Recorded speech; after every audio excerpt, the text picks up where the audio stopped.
Hey everyone, have you heard about the new 12-foot bronze statue in Times Square? It's called Grounded in the Stars by artist Thomas J. Price. This statue isn't of a famous heroine or an idealized vision. It's a plain, everyday black woman with braids, hands on hips, rocking a t-shirt and jeans. Price says he wants us all to confront our own ideas about identity and representation. But, of course, the internet trolls showed up.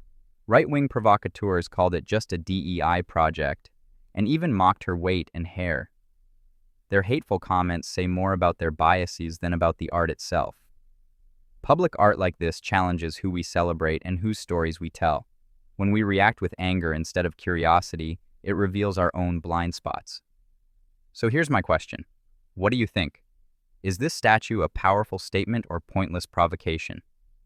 Drop your thoughts in the comments, smash that like button if you're all about inclusive art, and follow for more bite-sized takes on the stories shaping our world.